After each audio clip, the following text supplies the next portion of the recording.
आज हम आपको भारत के सबसे अमीर मंदिरों में से एक तिरुपति बालाजी मंदिर के बारे में बताने जा रहे हैं। तिरुपति बालाजी विश्व के सबसे प्रतिष्ठित देवताओं में से एक है। तिरुपति बालाजी मंदिर के बारे में कहा जाता है कि यहाँ पर दुनिया में सबसे अधिक दान दिया जाता है। एक समय में हिरण्याक्ष ने पृथ्वी को समुद्र में छिपा दिया, तब ब्रह्मा के नाक से भगवान विष्णु ने वराह रूप में अवतार लिया। उनका ये रूप देखकर सभी ऋषि मुनियों ने भगवान की स्तुति की। सबकी प्रार्थना से प्रसन्न होकर भगवान वराह ने पृथ्वी को ढूंढना प्रारंभ किया। अपनी थूथनी का उपयोग कर उन्होंने पृथ्वी का पता लगा लिया और समुद्र के अंदर जाकर अपने दांतों और थूथनी के बीच में रखकर वे पृथ्वी को बाहर ले आए। जब हिरण्याक्ष ने यह देखकर भगवान विष्णु के वराह रूप को युद्ध के लिए ललकारा, दोनों में बहुत भीषण युद्ध हुआ। अंत में भगवान वराह ने हिरण्याक्ष राक्षस का वध कर दिया। इसके बाद भगवान वराह ने अपने खुरों से जल को स्तंभित कर उस पर पृथ्वी को स्थापित कर दिया। इस घटना के बाद आदि वराह ने लोगों के कल्याण के लिए पृथ्वी लोक में रहने का फैसला किया। भगवान ब्रह्मा के अनुरोध के अनुसार आदि वराह ने एक रचना का रूप धारण किया और अपने बेहतर अधिक 4 हाथों वाले भूदेवी के साथ कृतजला विमना पर निवास किया और लोगों को ध्यान योग और कर्म योग जैसे ज्ञान और वरदान देने का फैसला किया। तिरुपति बालाजी के रहस्य। कलयुग के प्रारंभ में भी भगवान आदि वराह वेंकटाद्रि को छोड़कर अपने स्थायी आराध्य वैकुंठ चले गए, जिससे भगवान ब्रह्मा बहुत चिंतित थे और उन्होंने नारद से कुछ करने को कहा, क्योंकि भगवान ब्रह्मा चाहते थे कि भगवान विष्णु का अवतार पृथ्वी पर हो। उसके बाद नारद गंगा नदी के तट पर गए, जहां ऋषियों का समूह भ्रमित था और ये तय नहीं कर पा रहा था कि उनके यज्ञ का फल भगवान ब्रह्मा, भगवान शिव और भगवान विष्णु में किसे मिलेगा। इसके समाधान के रूप में नारद ने ऋषि भृगु को तीनों सर्वोच्च देवताओं का परीक्षण करने का विचार दिया। ऋषि भृगु ने प्रत्येक भगवान के पास जाने और उनकी परीक्षा लेने का फैसला किया।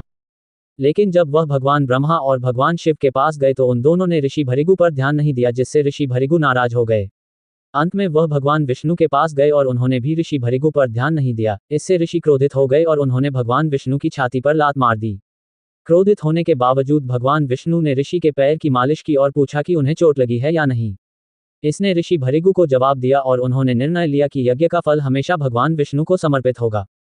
लेकिन भगवान विष्णु की छाती पर लात मारने की इस घटना ने माता लक्ष्मी को क्रोधित कर दिया। वह चाहती थी कि भगवान विष्णु ऋषि भृगु को दंडित करें, लेकिन ऐसा नहीं हुआ। परिणामस्वरूप उन्होंने वैकुंठ को छोड़ दिया और तपस्या करने के लिए धरती पर आ गई और करवीरापुरा, जिसे अब महाराष्ट्र में कोल्हापुर के रूप में जाना जाता है, में ध्यान करना शुरू कर दिया।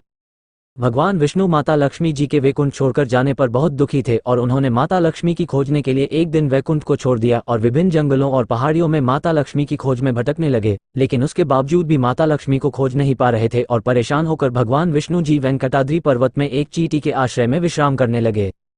भगवान विष्णु को परेशान देखकर भगवान शिव और भगवान ब्रह्मा ने भगवान विष्णु की मदद करने का फैसला किया।